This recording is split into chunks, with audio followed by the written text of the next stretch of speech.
Há uma verdade escondida nas Escrituras que a maioria dos cristãos ainda não compreendeu completamente, uma verdade tão profunda e impactante que, quando revelada, transformará para sempre sua visão sobre os planos de Deus para a humanidade. Nos próximos minutos, você descobrirá por que o Deus de amor e misericórdia permitirá que a Terra passe pelo período mais terrível de sua história.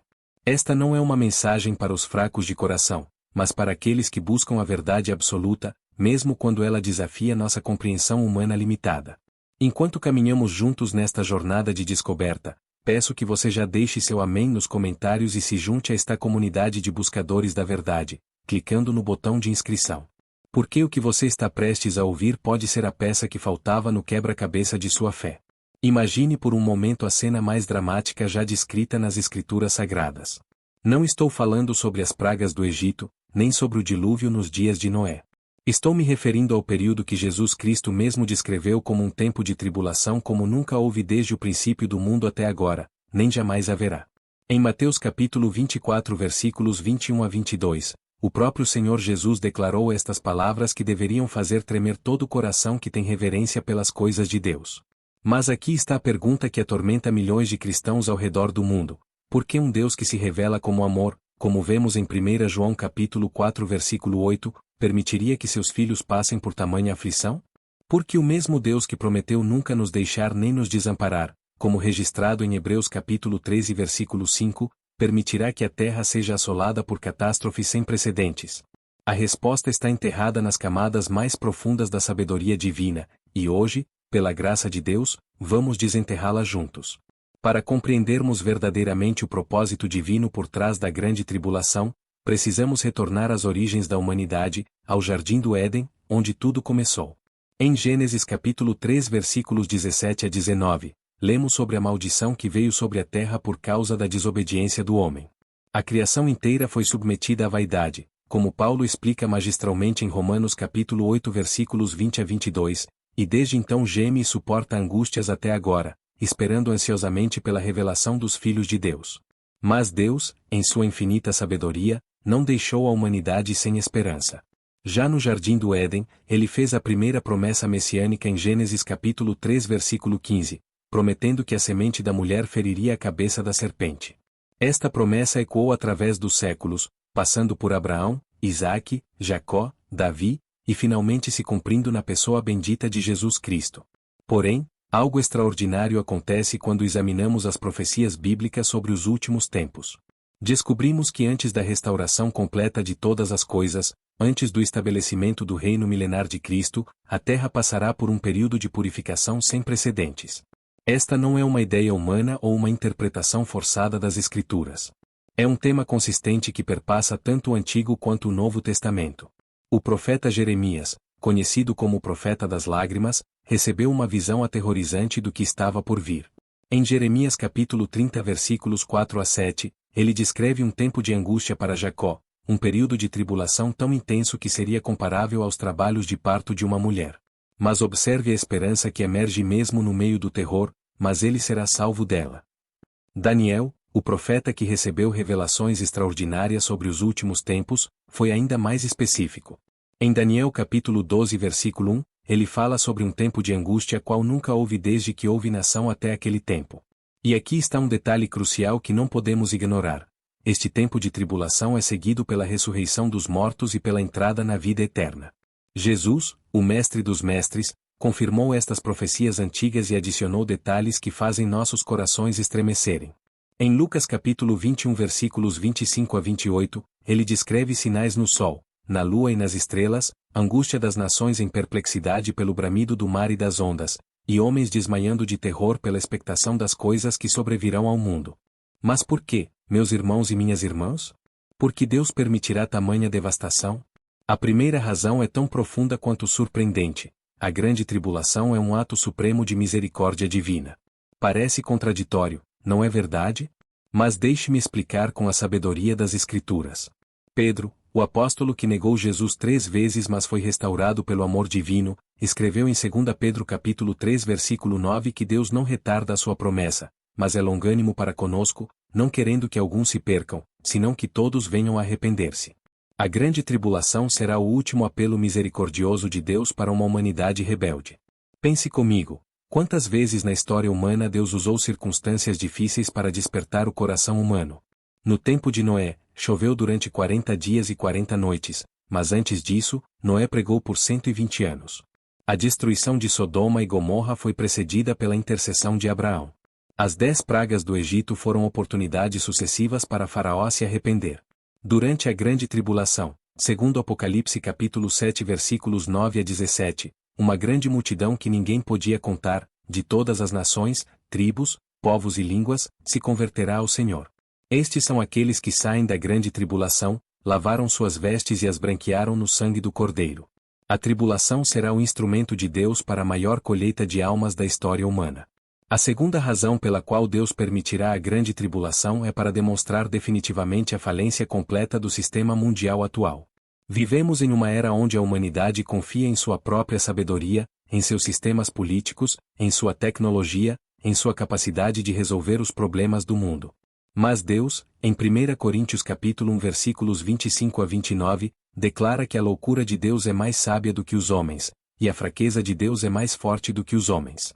Observe como os eventos atuais no Brasil e no mundo inteiro estão se alinhando perfeitamente com as profecias bíblicas. Crises econômicas que abalam as estruturas mais sólidas, fenômenos climáticos extremos que desafiam todas as previsões científicas, conflitos sociais e políticos que dividem famílias e nações.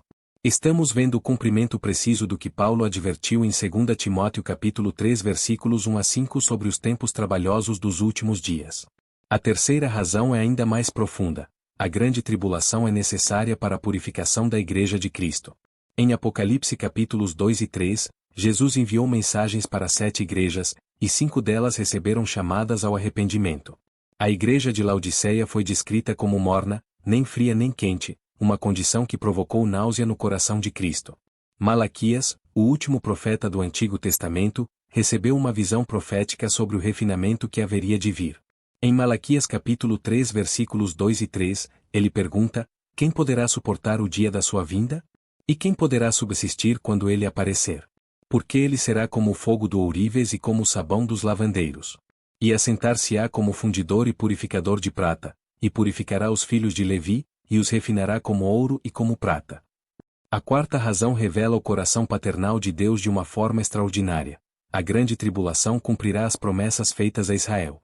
Paulo, em Romanos capítulo 11 versículos 25 a 27, revela o mistério da cegueira parcial que sobreveio a Israel até que entre a plenitude dos gentios, e assim todo Israel será salvo. Durante a grande tribulação, Deus cumprirá literalmente as promessas feitas a Abraão, Isaque e Jacó. Ezequiel capítulo 36 versículos 24 a 28 descreve como Deus tirará Israel dentre as nações, os congregará de todas as terras, os levará para sua própria terra, os purificará, lhes dará um coração novo e um espírito novo. E aqui está algo que deveria fazer todo cristão verdadeiro levantar-se de sua cadeira em adoração. A grande tribulação também revelará a justiça perfeita de Deus. Por séculos, os ímpios prosperaram enquanto os justos sofreram. Em Eclesiastes capítulo 8 versículo 11, Salomão observou que, por não se executar logo o juízo sobre a má obra, o coração dos filhos dos homens está inteiramente disposto para praticar o mal. Mas durante a grande tribulação, como descrito em Apocalipse capítulo 6 a 19, Deus derramará sua ira sobre todo o pecado e rebeldia. Não haverá injustiça impune, não haverá maldade escondida. A justiça de Deus será vindicada diante de todo o universo. Agora, você pode estar se perguntando, mas onde estarão os cristãos durante este período terrível? Aqui está uma verdade consoladora que deve encher seu coração de paz. Paulo, em 1 Tessalonicenses capítulo 4 versículos 13 a 18, descreve o arrebatamento da igreja. Antes que a ira de Deus seja derramada sobre a terra, aqueles que creram em Jesus Cristo serão tirados deste mundo. Jesus mesmo prometeu em João capítulo 14 versículos 1 a 3 que ia preparar um lugar para nós e voltaria para nos receber.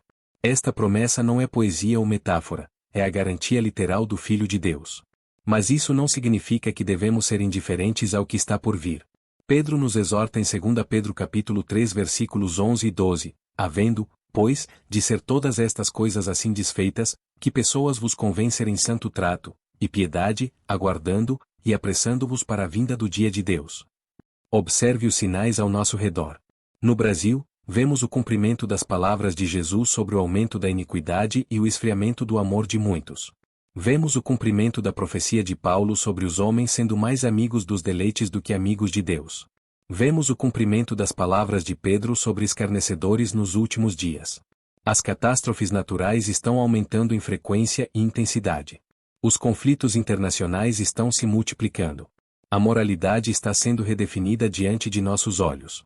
A perseguição aos cristãos está crescendo ao redor do mundo. Estes não são eventos isolados, são contrações de parto de uma nova era que está para nascer. Mas aqui está a glória de tudo isso. Depois da grande tribulação virá o reino milenar de Cristo. Isaías capítulo 11 versículos 6 a 9 descreve um tempo quando o lobo habitará com o cordeiro, e o leopardo se deitará junto ao cabrito. A terra se encherá do conhecimento do Senhor como as águas cobrem o mar. Apocalipse capítulo 20 versículo 4 nos fala sobre o reino de 1000 anos quando os santos reinarão com Cristo. Imagine um mundo sem corrupção, sem injustiça, sem dor, sem lágrimas. Imagine um Brasil onde a justiça flui como um rio caudaloso, onde cada criança tem seu futuro garantido, onde a paz de Deus governa cada coração. Esta é a esperança que sustenta nossa fé. Esta é a visão que nos motiva a perseverar. A grande tribulação não é o fim da história, é o parto de um novo mundo.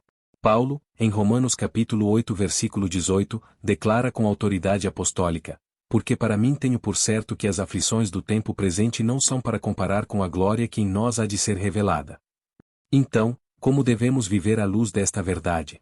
Primeiro, devemos viver em constante preparação espiritual. Jesus nos advertiu para vigiar e orar, para não entrarmos em tentação. Devemos examinar nossos corações, confessar nossos pecados, e andar em santidade diante do Senhor. Segundo, devemos proclamar o Evangelho com urgência.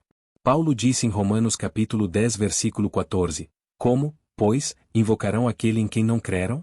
E como crerão naquele de quem não ouviram? E como ouvirão, se não há quem pregue? Cada dia que passa é uma oportunidade a menos para alcançar as almas perdidas. Terceiro, devemos viver com esperança inabalável. Não somos como aqueles que não têm esperança. Sabemos que nosso Redentor vive, e que no último dia se levantará sobre a terra. Sabemos que esta vida passageira, com todas as suas dificuldades, é apenas o prefácio da vida eterna que nos espera. A verdade sobre a grande tribulação não deve nos aterrorizar, deve nos motivar. Deve nos levar a uma vida de maior consagração, maior amor, maior serviço ao reino de Deus. Deve nos fazer valorizar cada momento, cada oportunidade de testemunhar, cada chance de demonstrar o amor de Cristo. Enquanto encerramos esta revelação extraordinária, quero que você compreenda algo fundamental. Deus não permitirá a grande tribulação por crueldade ou capricho. Ele a permitirá porque ama demais este mundo para deixá-lo continuar em sua trajetória de autodestruição. Ele a permitirá porque tem um plano perfeito que culminará na restauração de todas as coisas.